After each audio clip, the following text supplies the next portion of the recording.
Ako po'y napakasaya sapagkat alam ko po ang ating mga kaalyado na nandito ngayon. Ang palagi nilang nasa isip ay kung paano lilinisin ang ating bansa. Magsisimula po sa Kapitolyo ng ating bansa sa Maynila ang paglilinis.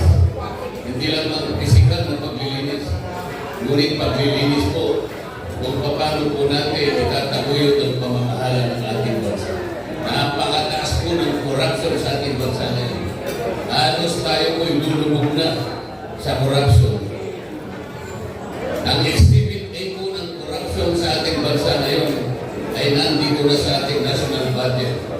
Na ngayon po, ang usapin na yan ay dinala na po sa Korte Suprema. Kailangan po kasi natin pusigin ang mga tao sa likod ng pangyayari niya kung bakit po kinakailangan i-ratify ang bicameral report na nanatiling nandun po yung blanco. Isipin po ninyo, tinignan ko po yung aking kopya na in-email nila December 11, 2024 at 6:27 in the evening. Kasi po sa email, maka-indicate kung anong oras mo tatanggapin. Yung bicameral report ito. Doon po sa bahagi ng special provision, 13 pahina kinasangkutan ng 28 blanco. Paano po i-ratify ang isang bicameral report na ito pa naman ang magiging batayan ng GAA natin kung hindi po nasuklayan yung mga blanco? Tinignan ko po yung oras. Kailangan po kasi makita natin yung oras. Noong panahon po na nag-move na yung isa naming kasama para i-ratify yung bicameral report, eksakto na eksakto, alas 7 ng gabi, December 11, 2024. Ano bang ibig sabihin? Kung tinanggap ko po yung kopya ko 6:27 at i-ratify po ng alas 7 ng gabi, yung gabi din na yun, halos 30 minuto lang naman. Paano ko po mali-review yung halos mahigit na 200 pages ng report ng FICAM? Talaga pong sinadya nila. Ang itatanong po ngayon siguro, ng mga nagsihain ng petisyon sa Korte Suprema, sino po yung nag-fill up ng mga blanco? Kasi po, nakalagay, from this amount, nakalagay, from X amount to this amount, blank. Nabigat po yun. Ang nakalagay po sa omnibus motion na po pwede lamang naburahin o mag-correct pagka po typographical error. Hanggang po nangyayari yun. Para mabilis, meron isang motion, pag typographical lang, yung grammatical, pwede na pong palitan. Halimbawa, pinag-usapan may grammatical na, isang nakalagay, dapat pala R. Pag po pwede po yun. Pero kapag na pong nakalagay blanco, paano magiging typographical? Sinadya po nila na ilagay yung blanco. Ngayon po, nung yung enrolled bill ay ibigay na po sa Malacanang, bakit po filled up na yung blanco? Ang tinatanong natin, bakit bago nyo ni-ratify, dapat nandun na po yung mga filled up portions ng blanco. Hindi po pwedeng i-ratify nakasama yung blanco. Ibig sabihin po, either pinilapan ko sa House of Representatives bago i-print yung tinatawag natin GNA, o kaya ang nag-fill up yung Department of Budget. Kahit sino po yung nag-fill up na yun, mali po. Bakit? Hindi po typographical. Substantial po yung blanco. Kapag substantial po yung papalitan, plenary action po yun. Hindi po pwedeng yung stop lang kung sino yung gagawa. Ito po yung pag-usapan sa Supreme. Ngayon lamang po nangyari ito. Sa buong buhay ng Kongreso, ngayon lamang po nangyari ang ganitong pananalbahe, ang ganitong klaseng pamamaraan ko paano nila imamangkil ang gusto. Kaya dumating po ang isang senador na Bicolano. Yan po ay nakipag-away din sa plenary. Katulad ko po, nag-uumpisa pa lang kami, talakayin ng budget. Alam po ba ninyo kung magkano yung budget natin sa taon ito? 6.325 trillion. Noong ako po ay magsimula na makiusap, magtanong man lang ng ilang bagay, clarificatory questions. Masyado malaki po yung budget. Wala man lamang pong nagbigay sa akin ng permiso na ako'y makapagtanong. Tama po ba naman yun?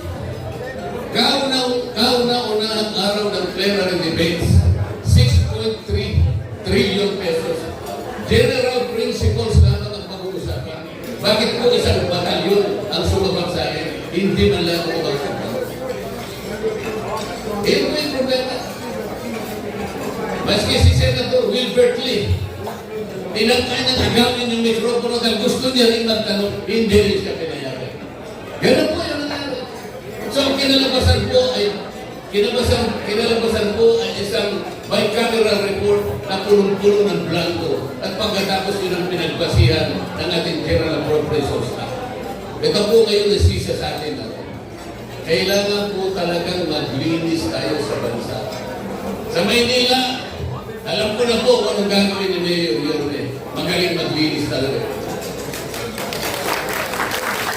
Ang Maynila, ang microcosm ng buong Republika. Sinasalamin ng Maynila kung ano ang kalagayan ng ating bansa. Kailangan po natin ang mga senador na maglilingkod po sa inyo ng tapat. Tatlo po dito sa kapulong narito ay nandito po. Nandyan po si Senador Philip Salvador. Nandyan po si Senador Manoy Wilbert Lee. Salamat pala, Senador Wilbert. Ang tawagan po kasi namin sa Congress dahil nauna po ako sa kanya. Siya naman po ang may panungala nito. Ang tawag po na sa akin, teacher. O tinawag mo naman siyang pupil. Okay lang po sa akin. Ang ginawa po ni pupil ngayon, yung malalaki pong mga billboard sa buong Pilipinas. Siya po ang pinakamaraming billboard na na-install sa buong Pilipinas. Marami, malalaki, strategic. Kulang na lang, nalagyan po niya yung Scarborough Zone ng billboard. Ang ginawa po niya, sabi niya, teacher, dahil gusto kitang tulungan. Papalitan ko yung nauna kong nilagay. Ilalagay ko na yung mukha natin sa isang billboard at ang title, The Defenders. Yung po ang nangyayari eh. Nandun po ako sa Cagayan de Oro kahapon. Boss, yung sa mega pinagtulay, hindi ko pa napalitan. Pero lahat po, ano ba't ibang lugar sa ating bansa, napapalitan. Mga kababayan, kailangan po natin gawa ng paraan ang lumalalang problema ng ating bansa, ang kahirapan na pinalulubha po ng korupsyon. Ang presyo po ng pagkain, kawawa na po ang mamamayang Pilipino. Nagre-reklamo na po sila. Talaga po, pati kuryente po. Alam namin ni Mayor Yorme kung anong gagawin. Alam po nyo kung anong gagawin. Kung talagang gusto nila katulungan ng mahirap sa buong Pilipinas, hindi po ayuda, hindi akap. Kasi po, yung buwis natin, kukunin lang nila. 30% ng budget natin, ibubusa nila. Hindi po ganun ang pagtulong sa mahirap. Kung gusto po nyo tulungan ng mahirap, ibaba natin ang presyo ng kuryente immediately. Paano natin gagawin? Tanggalin natin yung 12% back sa kuryente.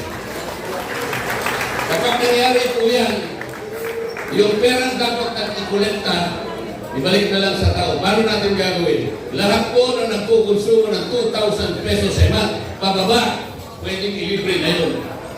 Pwedeng ilibre na yun. Bakit po? Doon sa kukolekta sa bank, doon na po natin, diretso na po yun. Alam po ninyo pag ginawa natin yun, kung ilan ang mabibiyayaan, 2,000 pesos pababa, 4.5 million families, katumbas ng 28 million Filipinos. Yun po yung tunay na akap. Hindi yung akap dito, akap doon. Akala mo, pera nila na binigay. Hindi po. Pera ng Pilipino po yung akap. Pag binigay po sa inyo, kunin ninyo sapagkat yun, ay kinuha nila mula sa inyo, iba balik lang nila. So pag binigay po sa inyo, tanggapin ninyo, wala kayong utang na lupa nila. Dahil hindi nila pera yun. Pera ninyo na iba balik lang sa inyo. Hindi po yun ang tunay na pagtulong sa Pilipinas. Isang araw mong paniligayahin dahil binigyan mo ng akap. Paano yung the rest of the day? Paano yung 2,000 days? Kung sakaling senador ang binoto mo. Paano yung mahigit na 1,000 days kung binoto mo yung congressman? Nakanganga pa rin siya. Hindi po yun ang pagtulay. Ang gusto ng Pilipino, bigyan mo siya ng trabaho. Ilangka ko yung mga kondisyon kung paano sisigla ang ekonomiya ng bansa dito. Marami ang mamumuhunan, marami gagawa ng pabrika, ng paggawan, dami ang trabaho, marami mapuproduce ng pagkain, bababa ang presyo ng pagkain. Yun po ang gusto ng pamilya ng Pilipino. Ayaw nila na habang buhay nakatataksa na nila yung kahirapan. Kahit papano, gusto nila sa isang punto ng buhay nila makalag sila sa tanakila ng kahirapan. Yun ang gusto nila. Ayaw po nila. Yung ayaw na. So mga kababayan, sa ating pagsa-celebrate ng Chinese New Year, nandito po lahat ang aking mga kasama. Komportable ako rito. Dito masasabi ko, walang manggugulo sa akin. Walang mga agaw ng hukya. Buwan ng aming na hukya nandito si Yorme. Nandito si paano ako guguluhin dito. Salamat po sa inyong lahat. Magandang umaga.